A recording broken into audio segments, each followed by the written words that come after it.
Amoureux du bois et du parquet, bonjour. Dans cette vidéo, je vais t'expliquer comment protéger un parquet contre les rayures. Mets un tapis. Bonne journée. Salut.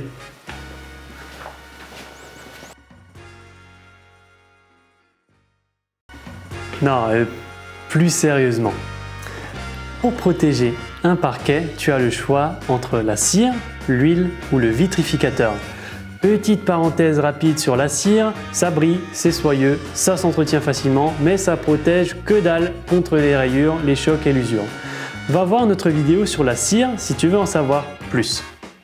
Maintenant, place au fight! Huile versus vitrificateur. Disclaimer, on compare des produits de qualité professionnelle, marque 1919 by Moller, qui sont clairement du haut de gamme en termes de performance et avec une formule de nouvelle génération à l'eau.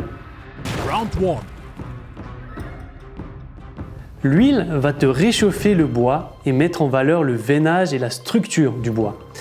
Le vitrificateur, il va te permettre de rester au plus proche de la couleur d'origine de ton bois.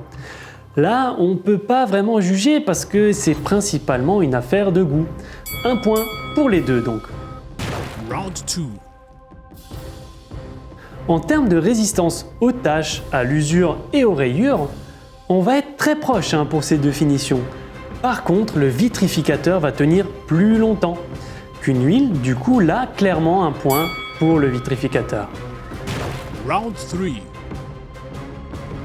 Pour le nettoyage, dans les deux cas, on te conseille un produit dédié de la marque Moller ou 1919 by Moller. Certains nettoyants classiques contiennent du polish, de la cire ou d'autres substances qui peuvent changer la brillance et faire jaunir ton parquet. Pour l'entretien, clairement, l'huile va être plus simple, même si plus régulier. Tu pourras passer sur des zones plus usées, comme sous le dessous des chaises, directement, sans ponçage. Avec le vitrificateur, tu pourras difficilement faire une rénovation localisée. Tu vas devoir revitrifier toute ta pièce. Un point pour l'huile donc. Round 4. Les deux produits sont relativement simples à appliquer. Pour l'huile, 2 couches à 4 heures d'intervalle. Pour le vitrificateur, une première couche de fondure à l'eau, puis 2 couches de vitrificateur, en respectant toujours un temps de séchage de 4 heures. Bon allez, on va donner le point à l'huile car il y a un seul produit à utiliser. Round 5. Ton vitrificateur, il va tenir plus longtemps que l'huile. Donc même si au départ, c'est environ 15-20% plus cher au mètre carré, tu vas rentabiliser ton investissement au bout de 3 à 5 ans quand tu aurais dû appliquer une première couche de rappel avec ton huile. Un point pour le vitrificateur. Round 6. À l'instinct, on dirait l'huile. Mais c'est pas si intuitif que ça. Je vais t'expliquer. L'huile, la végétale, est biosourcée norme NF 16640. Bon, rien à voir avec la bière.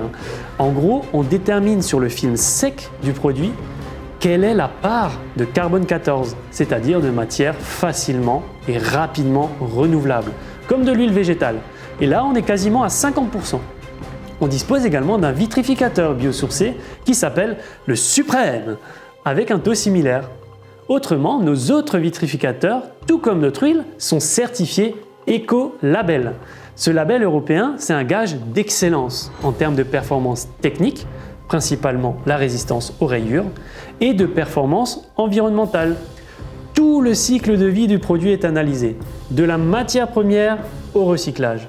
Là aussi, on peut dire égalité parfaite. Difficile de dire quel est le meilleur produit. Si tu veux faire les travaux une seule fois et être tranquille pour des années, ou si tu veux un rendu incolore, invisible, choisis le vitrificateur. Si tu veux mettre en valeur ton bois et avoir un entretien toujours facile, choisis plutôt l'huile.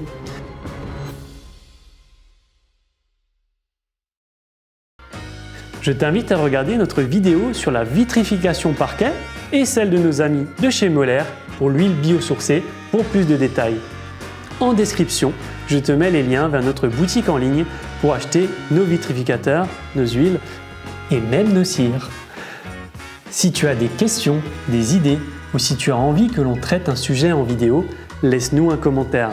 Moi, je te donne rendez-vous dans une prochaine vidéo où je vais t'expliquer comment repeindre une cuisine en bois sans poncer. Je te dis abonne-toi et gros schmutz, comme on dit en Alsace.